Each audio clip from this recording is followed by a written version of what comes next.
का लगे कोई शंकर का विरल भक्त, शिव का उपासक, शंकर का गुणगान आनंदमय करने वाला। हम तो यहाँ तक मेरी जीजियों से कहेंगे, तुम्हारे घर के नजदीक में कोई शंकर का मंदिर होना।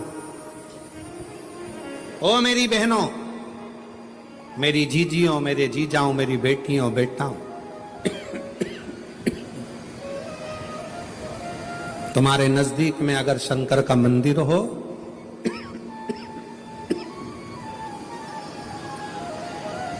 तो उस शिव मंदिर में सोमवार के दिन, प्रदोष के दिन यदि कुछ लोग एकत्रित होते हों, भजन करते हों, कीर्तन करते हों, कुछ नहीं तो अपने घर से एक बाल्टी में पानी भरकर उनको पिला कर आ जाया करो। पानी नहीं हो तो थोड़ी खड़ी शक्कर ले जाया करो, थोड़ा गुड़ ले गए, उनका मुख झूठा करा दिया करो। क्यों? क्योंकि शिव भक्त के शरीर की हड्डी का स्पर्श भी राक्षस को हो गया, वो तर गया। अगर कोई शंकर का भक्त है और उसका मुख हमने झूठा करा दिया तो हमारे घर के भंडारे कभी खाली नहीं होते, भरे भरे। करना क्या है? जब व्यक्ति को ऐसे गलत विचार आने लगे पूजन के समय पर, अच्छी जगह पर, ये गलत गलत विचार, आप गलत कर नहीं रहे हो, आप मांसाहार नहीं कर रहे हो, आप किसी स्त्री को गलत नहीं देख रहे हो, आप किसी पुरुष को गलत नहीं देख रहे हो, आप किसी मदिरा की दुकान पर नहीं गए हो, पर आपकी विचार धारणा में अगर ये चीजें पूजन करते समय, भजन करते समय, अर्चना करते समय, मंदिर जाते समय, मंदिर में बैठते समय, मंदिर में उपवास करते समय तुम्हारी बुद्धि में अगर ये चीजें आ रही हैं, मन में अगर ये चीजें पाठ करते करते भी अगर आ रही हैं, तो समझ लेना कि आपके ऊपर कहीं ना कहीं किसी ना किसी रूप में कोई अन्न किसी के घर का ऐसा खा लिया है जिसके कारण तुम्हारी बुद्धि थोड़ी सी भ्रष्ट हुई है। उसको सुधारें कैसे, उसको संवारें कैसे? अब किसी ने यही प्रसंग को सुनकर कहा, गुरुजी अगर किसी के घर का अन्न खाया है तो अन्न खाने के बाद तो वो पच गया, पचने के बाद वो गंदगी में निकल भी गया।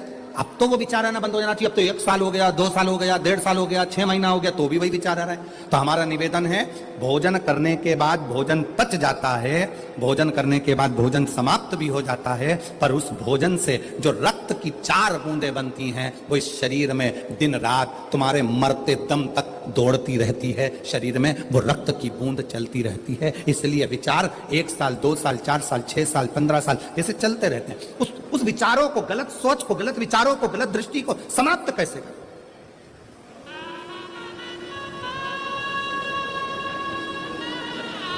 राजा चित्ररथ का चरित्र कर, तब राजा चित्ररथ ने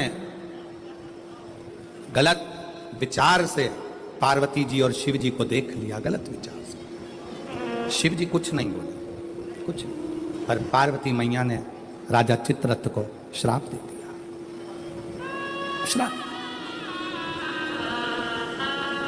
तो शिव जी का इतना बड़ा उपासक होकर, शंकर भगवान का इतना बड़ा भजन करने वाला, इतना भक्ति में डूबने वाला, इतना स्मरण करने वाला राजा चित्ररथ, तू शिव जी का इतना उपासक होने के बाद भी तूने माता और पिता को गलत भाव से देखा है, इसलिए तुझे असुर बनकर जन्म लेना पड़ेगा, राक्षस बनकर। फिर वो चित्ररथ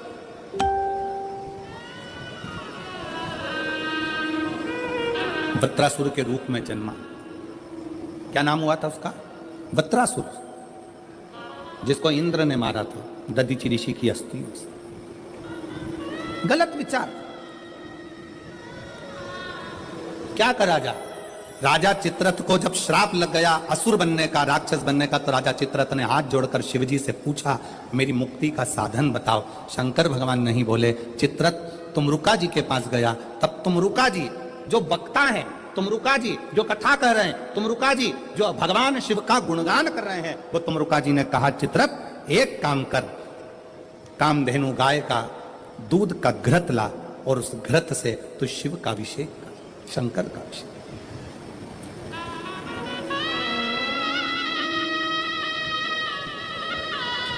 मेरी जीजियों, मेरे जीजाओं, मेरी बेटियों, बेटाओं, मेरी माताओं, मेरे भाई, मेरे बांधव, अपने को भी अगर गलत विचार आते हो, पूजन के समय पर पाठ करते करते गलत जगह पर अपना मन जा रहा हो, तो 5 प्रदोष, एक कटोरी में 1 चम्मच घी गाय का, देसी गाय का 1 चम्मच घी, 1 चम्मच भी ना हो तो आधी चम्मच घी, आधी चम्मच भी अगर घर में ना हो तो 2 बूंद घी, 2 बूंद भी ना हो तो देसी गाय का 1 बूंद घी अपनी हथेली में मध्य में लगाकर, जो शंकर भगवान का,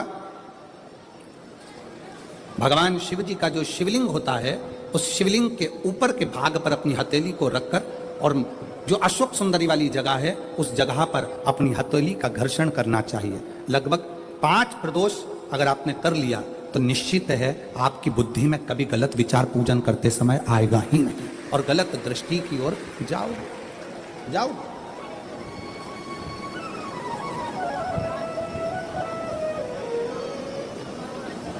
वेद लक्षणा गाय, देसी गौ माता का घृत जीवन को एक आनंदता देता है। आनंद।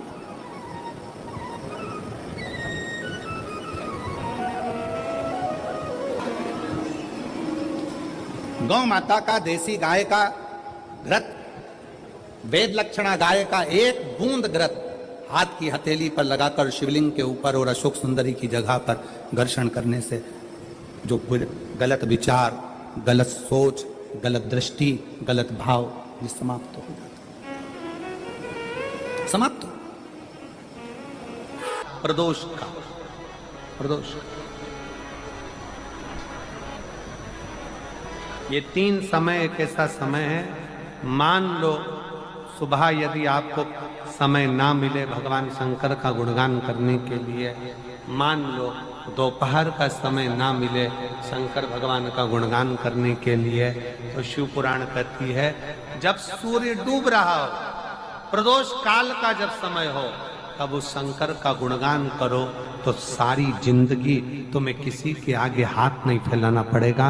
भगवान भोलेनाथ स्वयं तुम्हें उतना प्रबल वैभवपति बना। कितना सुंदर कहा है। जब जिंदगी बहुत संघर्ष में चल रही हो, बहुत दुख का जीवन चल रहा हो, बहुत कष्ट का जीवन चल रहा हो, बहुत कष्टमय जीवन चल रहा हो, तब शमी के 5 पत्ते, शमी के 5 पत्ते, एक दुर्वा के साथ 1 अक्षत चावल का 1 दाना, वो भी हल्दी में भिंगोया हुआ हो या केसर में भिंगोया हुआ हो,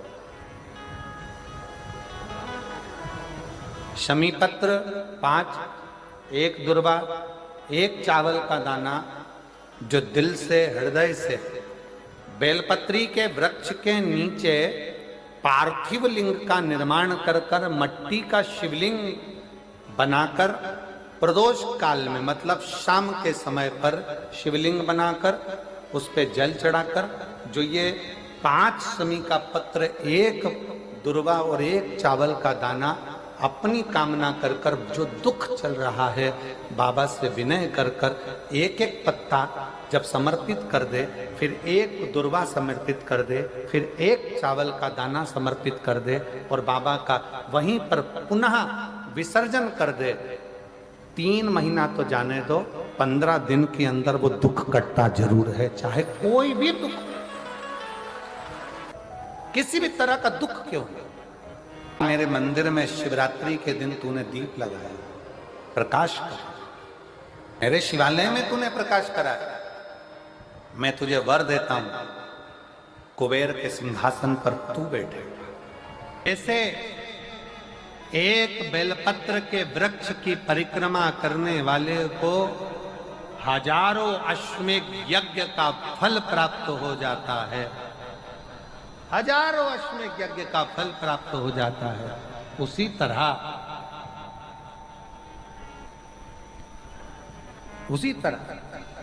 एक पार्थिव लिंग का निर्माण करने वाले को, मिट्टी का शिवलिंग का निर्माण कर कर पूजन करने वालों को 12 ज्योतिर्लिंग के शिवलिंग के दर्शन का पुण्य फल प्राप्त। भाग्य में अगर लिख दिया मेरे ओघड़दानी ने तो गया हुआ भी वापस बुलवा लेता है। वो ओघड़दानी, वो विश्वनाथ, वो शंभू है। पहले हमने कथा में कहा है, आप लोगों ने सुना कि नहीं सुना हमको नहीं मालूम।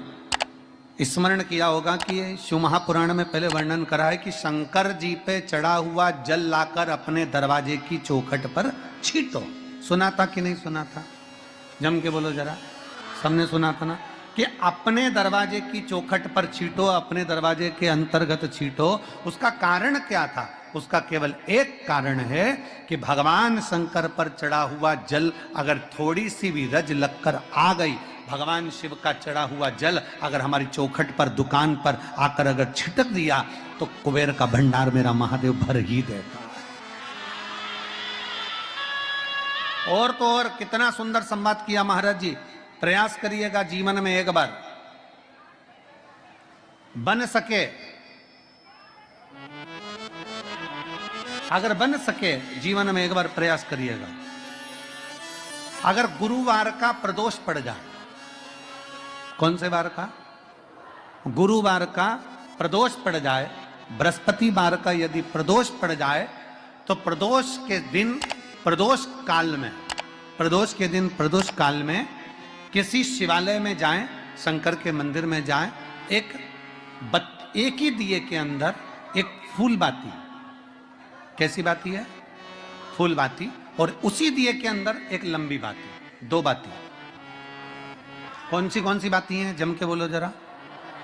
एक फूल बाती, एक लंबी बाती, दो बाती। एक ही दिए के अंदर फूल बाती, लंबी बाती दोनों रख लें।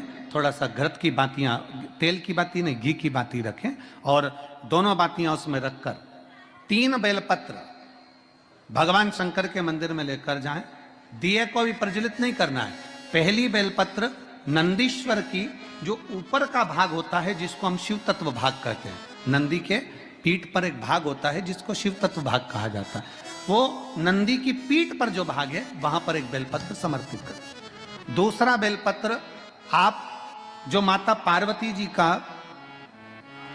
जैसे ये शिवलिंग है और ये गोल भाग है, ये माता पार्वती जी का हस्तकमल है, तो माता पार्वती जी का जो हस्तकमल है, इस हस्तकमल पर कहीं पर भी एक बेलपत्र आप समर्पित कर दें। और तीसरे नंबर की जो बेलपत्र है, तीसरे नंबर की जो बेलपत्र है वो भगवान शंकर पर समर्पित कर दें। जो दिया आप लेकर गए हो मंदिर में, उसी दिए को नंदी और महादेव, इन दोनों को दर्शन कराते हुए अगर मंदिर के अंदर लगाने दें दिया तो ठीक है, ना लगाने दें तो दीप को बीच में बस स्पर्श कराकर भले बाहर जाकर लगा दो, पर प्रयास करो वो दीप, वैसे तो बीच में नंदी और शिव के मध्य में वो दिया स्पर्श होना चाहिए। जैसे ये नंदी है और ये शिव है, तो इसके मध्य में दीप स्पर्श कर ले, भले उसको जलाने ना दे, पर स्पर्श मात्र कर कर अगर आपने एकांत में कहीं पर भी ले जाकर लगा दिया, उस दीप को जला दिया, तो गया हुआ कितना भी करोड़ रुपया हो, वो धीरे धीरे कर कर गया हुआ धन हमारा वापस आता ही है। कोई खाकर भी बैठ गया तो देगा जरूर, वो धन आएगा जरूर, कैसे भी आएगा, पर अपनी संपदा वापस। जिंदगी की मान लो अगर कोई ऐसी घड़ी आ जाए, आज विश्वनाथ जी की धरा से ये बात लेकर जाना, कभी मान लो ऐसी घड़ी आ जाए कि इतना बड़ा दुख सामने आकर खड़ा हो गया, कोई निर्णय नहीं निकल रहा उस दुख का। शिव पुराण कह रही है, भगवान शंकर का पावन चरित्र कह रहा है, बहुत बड़ी विषमता में फंसे हुए, बहुत बड़ी समस्या में गिरे हुए हो, बहुत तकलीफ घर में चल रही है, बहुत कष्ट है, तब कारकोट सर्प की ये कथा कहती है, कारकोटेश्वर महादेव की कथा कहती है कि 12 बेलपत्र, कितनी बेलपत्र? 12,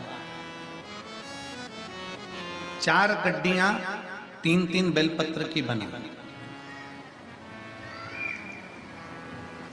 और 12 बेलपत्र अशोक सुंदरी वाला जो स्थान होता है, सबको मालूम है ना अशोक सुंदरी का स्थान?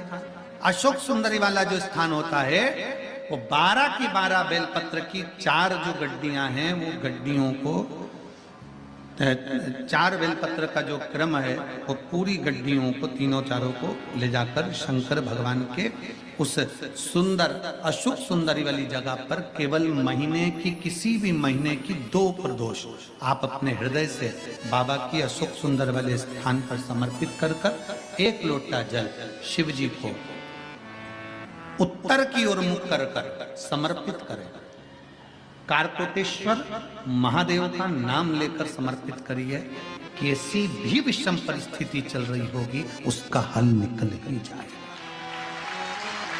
उसका हल निकलेगा ही। गड्डियां बनाइए, बेलपत्र पर बेलपत्र रखकर 4-4 बेलपत्र की 3 गड्डियों का स्मरण कर कर बाबा के स्थान पर समर्पित कर कर बड़े दिल से बाबा को अपने हृदय की बात कहकर जल शिव जी को उत्तर की ओर मुख कर कर बैठकर बाबा को जल समर्पित करें। कारकोटेश्वर महादेव अवंतिका खंड में, स्कंद महापुराण के अवंतिका खंड में कारकोटेश्वर महादेव का वर्णन किया गया है। कारकोटेश्वर ने विचार कर लिया कि मैं क्या करूं, मैं क्या दे सकता हूं, शिव को क्या समर्पित कर सकता हूं। कितनी भी विषम परिस्थिति हो, कितना भी तकलीफ की घड़ी चल रही हो, अशोक सुंदर वाली स्थान पर अगर बेलपत्र के बाद 12 बेलपत्र समर्पित, और आप अलग अलग विभाजन कर कर नहीं भी चढ़ा सकते तो 12 एक साथ मिलाकर चढ़ा दो, पर चढ़ाओ और उत्तर की ओर मुख कर कर शिव को जल समर्पित करो। बाबा से कारकोटेश्वर महादेव का नाम लेकर दिल से प्रार्थना करो, मेरा देव अधिदेव महादेव सुनता जरूर है, सुनता, क्यों ना सुने, अगर विश्वास रखकर कराए। नंदी का एक पांव जो ऊपर होता है, आप लोगों ने दर्शन करे होंगे शंकर जी के मंदिर में नंदी के, तो नंदी का एक पांव उठा हुआ होता है, एक पांव नीचा की ओर होता है।